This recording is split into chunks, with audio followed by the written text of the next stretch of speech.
Assalamualaikum warahmatullahi wabarakatuh. Sebelumnya, perkenalkan, nama saya Ahmad Randi dengan NIM 2113635, Prodi Geografi dan Pendidikan dengan mata kuliah Geografi Tanah. Kali ini saya akan membahas terkait materi dasar Geografi Tanah. Dengan materi pembahasan, diantaranya, yang pertama, pengantar Geografi Tanah, yang kedua, komposisi utama tanah, yang ketiga, kondisi ideal tanah, yang keempat, sifat-sifat pembentukan tanah, yang kelima, perkembangan tanah. Yang pertama, kita akan membahas terkait pengantar geografi tanah, yang membahas dua subbagian, yaitu pedologi tanah dan edafologi tanah. Pedologi tanah adalah ilmu yang mempelajari berbagai aspek geologi tanah. Di dalamnya ditinjau berbagai hal mengenai pembentukan tanah, yaitu pedogenesis dan morfologi tanah terkait akan sifat dan ciri fisik dan kimia tanah, kemudian klasifikasi tanah.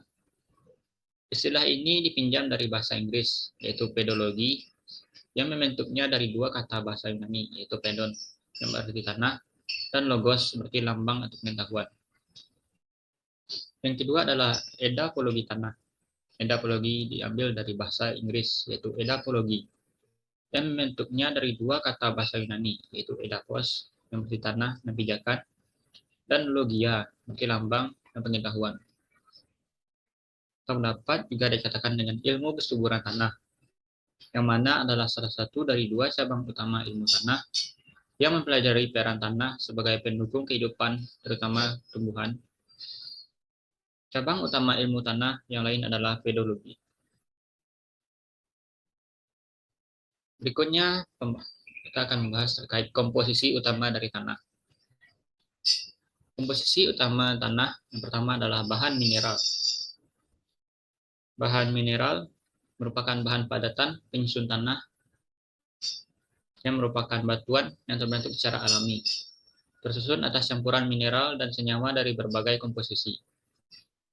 Batuan mengalami pelapukan sehingga menjadi bahan pembentukan tanah yang memiliki kandungan mineral berupa ion positif dan ion negatif.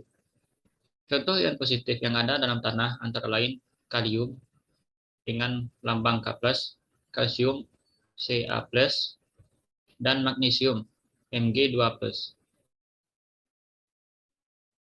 Tanah mineral adalah tanah yang sebagian besar profilnya disusun atau tersusun atas bahan tanah mineral anorganik.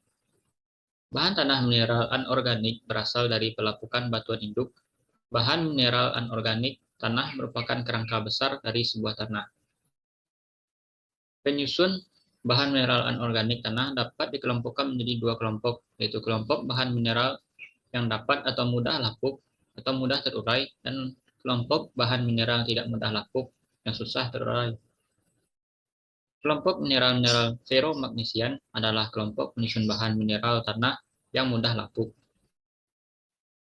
Kelompok mineral-mineral aluminosilikat adalah perubahan atau merupakan kelompok penyusun bahan mineral tanah yang tidak mudah lapuk. Berikutnya adalah bahan organik. Tanah organik adalah tanah yang sebagian besar profilnya tersusun atas bahan tanah organik, yang mana kandungan organiknya melebihi 12%, dan hal itu dapat dikatakan sebagai bahan tanah organik. Bahan organik tanah merupakan bahan penyusun fraksi padat tanah yang mudah mengalami degradasi karena perubahan iklim tanah. Jika iklim tanah dalam kondisi relatif banyak mengandung udara dan bersuhu relatif panas, maka bahan organik tanah akan mengalami lapuk cepat dan melepaskan karbon dioksida ke atmosfer. Hilangnya atau berkurangnya kandungan bahan organik tanah merupakan sebuah indikator penting dalam penilaian degradasi tanah. Selanjutnya, air dan udara. Air dan udara merupakan komponen penting yang terkait dengan struktur dan komposisi tanah itu sendiri, dan juga berkaitan dengan vegetasi yang ada atau tumbuh pada tanah tersebut. Untuk kelembapan optimum bagi tumbuhan, proporsi volumetrik ideal pada ruang pori adalah 50%. Terdiri dari 25% komponen air dan 25% udara.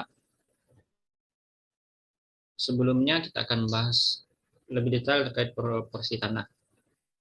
Porositas tanah menggambarkan jumlah pori yang ada dalam tanah, biasanya dinyatakan dalam satuan persen atau dihitung dengan rumus N sama dengan 1 dikurang BV per BD dikali 100%, yang mana N merupakan porositas tanah, BV berat volume, BD berat jenis. Kapasitas penyimpanan air tanah sangat tergantung pada ketersediaan pori tanah. Pori tanah tersusun atas pori makro dan pori mikro. Pori makro adalah rongga yang terbentuk di antara agregat tanah, sedangkan pori mikro adalah rongga yang terbentuk antar partikel penyusun tanah. Pori makro lebih menentukan ketersediaan air untuk tanaman. Air dalam tanah atau sering disebut dengan legas tanah atau soil moisture tersedia dalam berbagai keadaan. Ruang pori juga memiliki fungsi yang sama pentingnya dengan padatan tanah. Air dan udara dalam tanah bersifat dinamis, sehingga perbandingan menentukan keserasian pertumbuhan tanaman. Selain itu, air dan udara juga dapat bersirkulasi. Hal ini membawa manfaat bagi akar tumbuhan dan jasad rennik agar dapat hidup dengan baik. Jika proporsi komponen padatan lebih dari 50%, kompaksi tanah akan menjadi dan menyebabkan pertumbuhan akar tanaman terganggu. Yang terkait udara tanah sendiri, udara tanah berbeda dengan udara atmosfer dalam beberapa hal, yang mana diantaranya, yang pertama, udara tanah tidak selalu terus-menerus terdapat dalam pori-pori, melainkan silih berganti dengan legas tanah berasal dari atmosfer maupun proses kimia serta biologi yang berlangsung di tanah. Udara tanah umumnya mengandung uap air lebih banyak daripada udara atmosfer. Berikutnya kita akan membahas terkait kondisi ideal tanah. Berdasarkan diagram yang telah disediakan dalam slide, dapat dilihat pembagian porsi dari bahan penyusun dari tanah.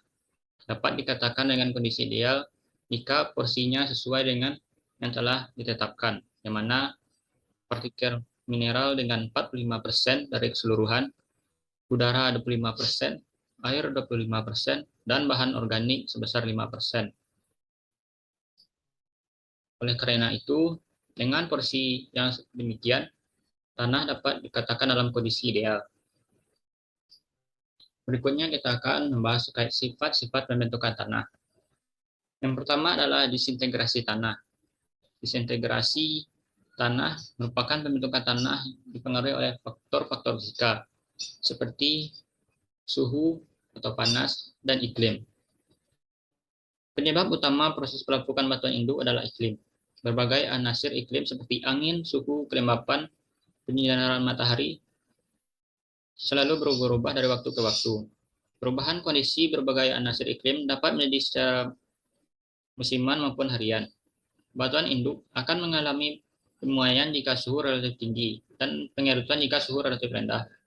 Demikian juga kejadian jika terjadi perubahan kelembapan udara. Proses pemuaian dan pengerutan akan menyebabkan batuan pecah dimulai dari bagian permukaan. Proses pecahnya batuan induk menjadi fragmen-fragmen batuan disebut dengan proses integrasi. Proses pecahnya batuan induk karena pengaruh iklim akan terus menerus hingga seluruh batuan induk menjadi fragmen-fragmen batuan yang pada akhirnya membentuk fraksi berukuran halus. Berikutnya adalah dekomposisi. Dekomposisi merupakan pembentukan tanah oleh faktor kimia dan biologi.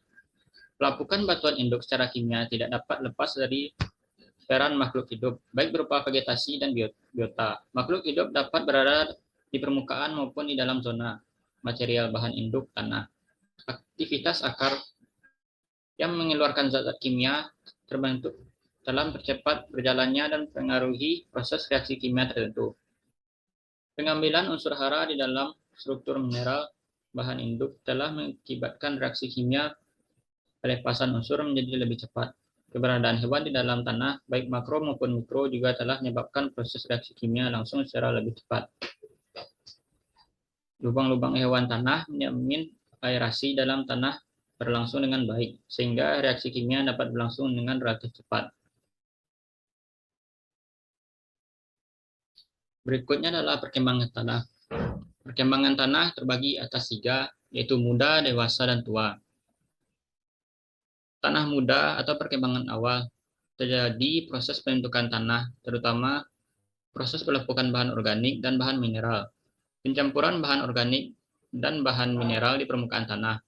Terjadi pembentukan struktur tanah karena pengaruh dari bahan organik yang berfungsi sebagai perekat dari struktur tanah. Hasilnya adalah pembentukan horizon A dan C, seperti yang terlihat pada gambar di sebelah kanan.